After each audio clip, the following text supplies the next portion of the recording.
Recentemente, a Ledger, tradicional fabricante de carteiras baseadas em hardware, anunciou uma nova funcionalidade chamada Ledger Recover. A partir dela, a frase secreta é compartilhada com 3 outros atores custodiantes e, a partir daí, com um documento de identidade, o investidor consegue recuperar a chave, né, as suas palavras, caso tenha algum problema. A funcionalidade está dando o que falar e muitas pessoas estão acusando a Ledger de estar violando os princípios de uma carteira baseada em hardware. Neste vídeo, vou te explicar tudo a respeito do assunto.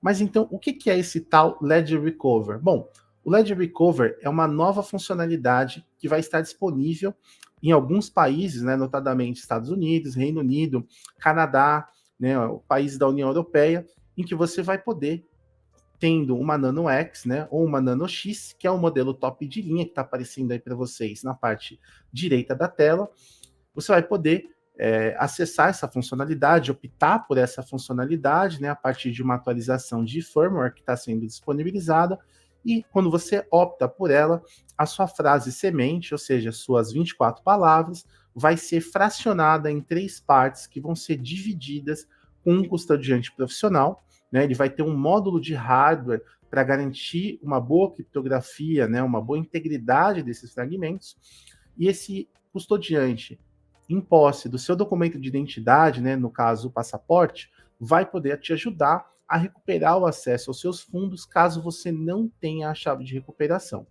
A Ledger está alegando que essa funcionalidade vai contribuir para popularizar, para facilitar a utilização do produto por pessoas não técnicas, né?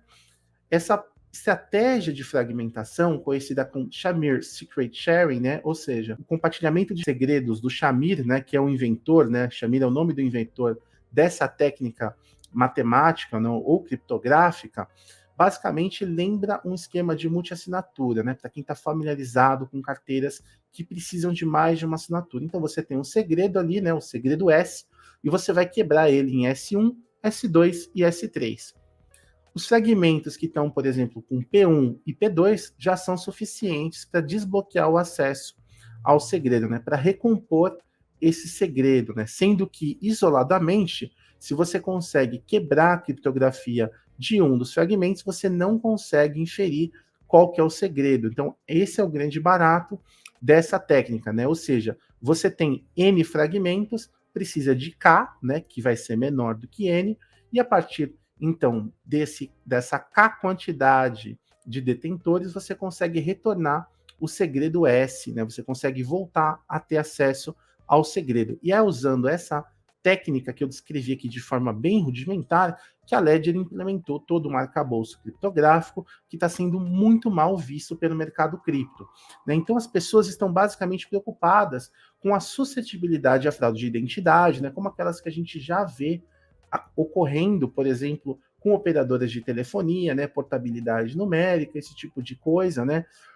acaba tendo, de certa forma, uma violação não só do ethos de custódia, né, de você ter autonomia, de você ser o dono das chaves, mas até mesmo da proposta do produto, uma vez que o discurso da Ledger dava a entender que o elemento seguro, que é o hardware responsável pela criptografia, né, e produção dessas chaves privadas dentro da Ledger Nano, ou seja, totalmente isolado do mundo exterior, do mundo conectado à internet, existia então a crença de que esse elemento jamais poderia revelar, né, ou trabalhar de alguma forma para que a chave fosse transmitida pela internet. Então, quando você tem a Ledger oferecendo um produto como o Recover, essa ideia acaba indo para água abaixo e, obviamente, acaba gerando uma crise de credibilidade, que é justamente o que a gente está vendo agora com bastante burburinho no Twitter, né?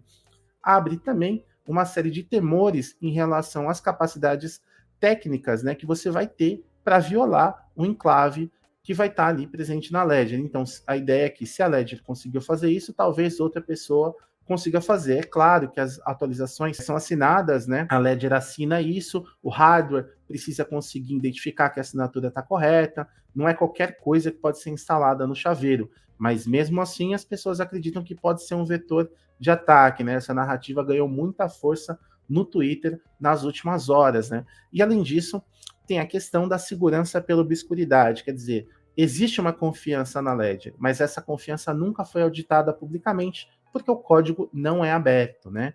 Então aqui temos alguns exemplos, por exemplo, o Mudit Gupta, que é parte da Polygon Labs, responsável ali, né, por uma série de equipes de tecnologia da Polygon, considerou essa atualização como sendo uma horrenda, né, uma ideia horrenda, ou seja, já colocou ali uma crítica bastante forte sobre a atualização.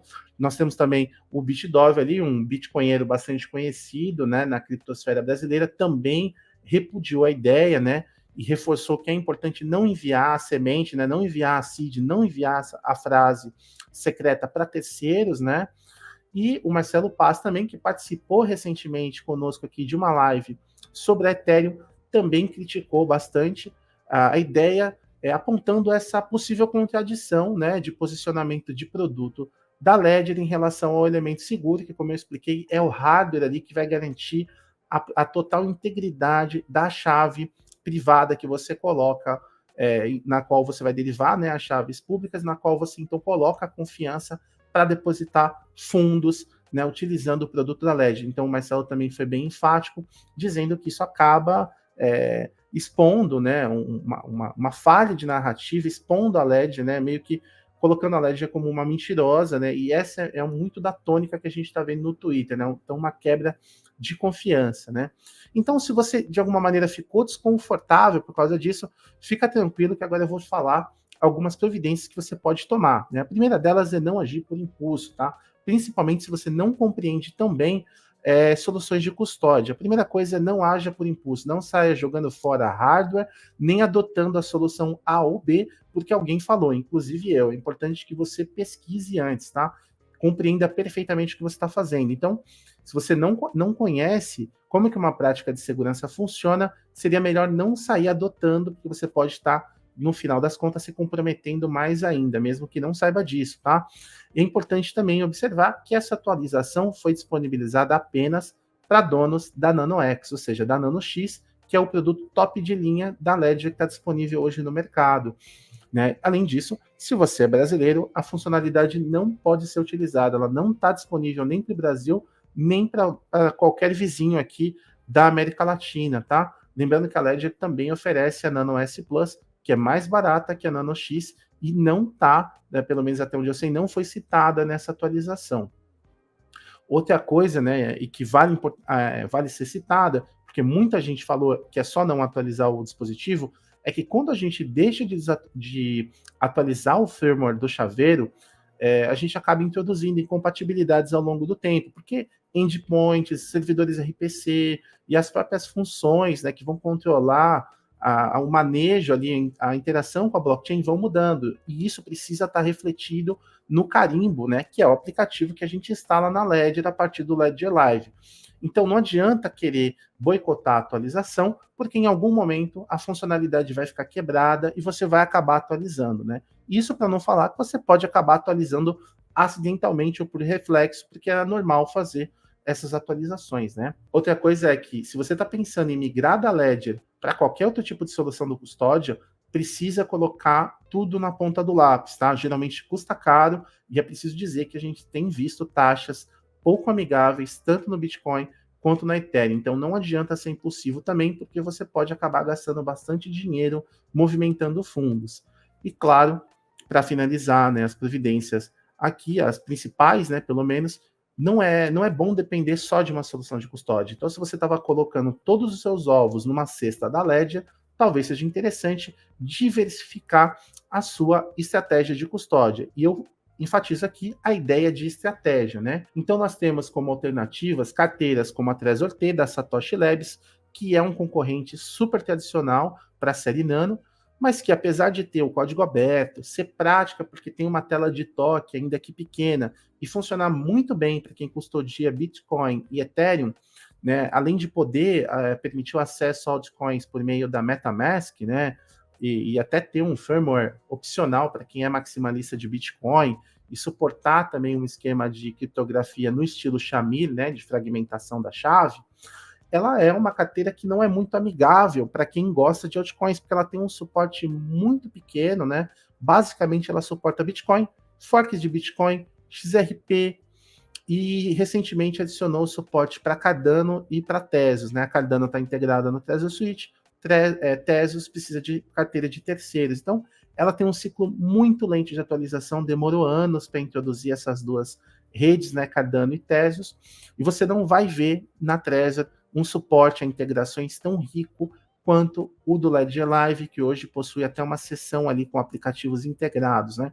Além disso, para quem está acostumado com a faixa de preço dos produtos da Ledger, a Trezor T é cara, porque ela vai oferecer menos funcionalidade e ela vai custar cerca de R$ 1.600, contra 830 da Nano S Plus, que é o atual modelo de entrada da Ledger, suportando uma gama muito maior de criptoativos. Então é importante colocar isso na ponta do lápis. E além disso, para quem gosta de usar celular, a Trezor T não tem Bluetooth, então não dá para instalar um aplicativo, por exemplo, no iPhone e sair aprovando transações. Outra alternativa, que é a BitBox O2, uma carteira bem tradicional aí, principalmente no meio do Bitcoin. Ela é muito parecida com a Trezor, então não vou me repetir. A diferença é que ela não é compatível com a MetaMask, muito em virtude das políticas da própria MetaMask, mas é compatível com a Web, que é uma opção bem interessante para quem gosta de interagir com dApps, né? E ela também tem um firmware para Bitcoin para quem é maximalista. Agora, a BitBox, além de suportar pouquíssimos ativos, ela ainda é mais desconhecida do público geral. Então você vai encontrar menos documentação e menos proprietários se você precisar tirar alguma dúvida ou mesmo quiser apenas conversar sobre essa solução de custódia, né? A grande vantagem é que pelo menos ela não custa tão caro quanto uma Trezor T, e ainda assim ela tem visor diferente da Trezor One, que eu nem abordei aqui, porque acho que ela não é tão legal, justamente por não ter visor. Então pode ser uma alternativa boa para quem quer custodiar Bitcoin e Ethereum e sair da esfera da Ledger sem pagar tanto por uma Trezor T, né? Essa é uma opção bem interessante também. Outra alternativa, já partindo para uma solução mais sofisticada, mas que dá muito mais autonomia para o indivíduo, é ir para o universo das carteiras multi-assinatura, como a Safe para Ethereum e outras redes com EVM, e, no caso do Bitcoin, opções como a Sparrow ou mesmo a Electrum, né? A Sparrow, no caso, acredito que vai ser uma carteira bem versátil para a maioria dos usuários de Bitcoin, mas que vem aí com uma curva de aprendizado maior, enquanto a Safe é bem mais amigável e bem mais compatível, justamente porque ela é uma carteira do mundo EVM e por isso suporta múltiplas redes, como a Polygon, a Arbitrum e a Optimism, por exemplo, tá? Isso vai te dar autonomia e vai garantir que você vai ter versatilidade para construir uma série de estratégias de custódia. Então você consegue pensar herança, você consegue pensar compartilhamento de responsabilidades, limites de gasto, entre outras coisas aí, dependendo da solução de multisig que você adotar. É importante compreender que a multisig é a união de várias carteiras de uma assinatura só. Então, geralmente, você vai precisar não só de uma carteira baseada em hardware, mas pelo menos mais duas, ou pelo menos mais uma e uma carteira baseada em software. Por exemplo, você pode utilizar a Safe em conjunto com uma Ledger mais antiga, como a Nano S ou a Nano S Plus, né, que não estão contempladas pela atualização, pode utilizar uma Trezor T e ainda pode utilizar a AirGap, que é uma opção que eu vou comentar mais para frente, em conjunto com a MetaMask. Só aí você já tem 3 assinaturas e poderia utilizar, por exemplo, 2 para assinar suas transações. É importante também frisar que quanto mais assinaturas você coloca no esquema desse, mais caras e inconvenientes as transações vão ficando. Então é importante buscar um equilíbrio caso você queira ir por esse caminho. Em geral, partindo ali para alternativas não tão complexas, é preciso dizer que o mercado de carteiras frias não se limita a Trezor e a Ledger, também tem a SecureX W20, a SafePal S1, que foi investida pela Binance, se tornou uma opção de custo relativamente acessível aí, com uma certa capilaridade, e a Elipal Titan Mini. Todas as carteiras que eu citei aqui são comercializadas no Brasil, seja pela CryptoBR, seja pela Cashforte, então você encontra tudo no nosso mercado, tá legal? Finalmente, para quem não pode gastar pouco ou quer só ensaiar uma migração, a AirGap Vault pode ser uma alternativa, você combina ela com a MetaMask ou com a AirGap Wallet. Você pode utilizar 2 celulares e pode garantir o isolamento da chave em um celular, por exemplo, mais antigo, mais atualizado de preferência, e daí você meio que tenta emular uma carteira fria. Não é uma carteira fria puro sangue, mas é melhor do que utilizar, por exemplo, só a MetaMask, fugindo da Ledger e expondo a sua chave ali a um ambiente muito mais hostil. Se você gostou das dicas de custódia e de toda essa abordagem que eu acabei de fazer, saiba que a Mercúrios Pro pode ser para você. Na Mercúrios Pro, temos vários tutoriais abordando o tema, por exemplo, um tutorial que ensina você a conectar a MetaMask com a AirGap e um tutorial que te ensina a criar passo a passo, do começo até o fim, incluindo a adição ali das carteiras que vão assinar, como que faz para transacionar, como que faz para filtrar os tokens, né? Tudo isso na Safe. Então, só aí você já tem uma dupla muito robusta, né? De baixo custo, bastante interessante, né? Bastante versátil para custódia de fundos. E está tudo documentado lá na Mercúrios Pro. Inclusive, fizemos uma live exclusiva de assinantes falando da Safe nas últimas semanas. Se você quer entrar na Mercúrios Pro, não deixe de colocar seu nome na lista de espera, cujo link está na descrição do vídeo. Espero que vocês tenham gostado do conteúdo. Um abraço e até mais.